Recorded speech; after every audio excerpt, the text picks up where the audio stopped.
Welcome to Spring LIB. For quite some time throughout the history of chemistry, it was noted that there were no atoms that were heavier than uranium, which meant that anything that may have existed above that point, above the point of 92 protons, if it ever did exist, had already decayed. Therefore, if anything was going to be extended above that point on the periodic table, it would have to be created. And there are really two main ways of creating these forms, which are called transuranic or transuranium elements. All those that have a proton count greater than 92 protons. The two forms that this can really take to create these both take place within particle accelerators.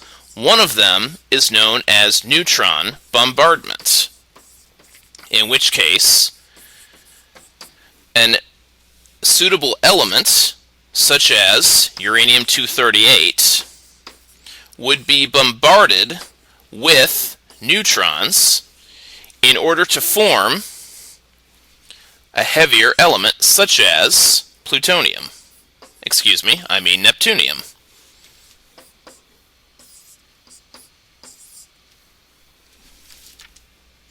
As you can see, this is also a form of beta decay because of the ejection of an electron. The other process includes positive ion bombardment. In this case, it's important to find the matching number of protons and allow these two different elements to smash into each other, again in a particle accelerator where the energies can be raised to a high enough level to achieve this. So for example, as an interesting note, californium itself is already created through this process, but because its half-life may be a little longer than some of the other elements that could be useful, it is quite useful in this case. So, let's say rutherfordium, which has an atomic number of 104, would be desired to be created from californium. Well, we would have a californium target, as we see here, and then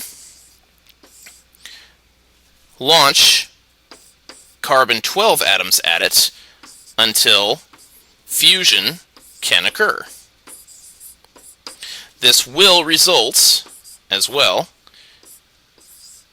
in the ejection of some additional neutrons.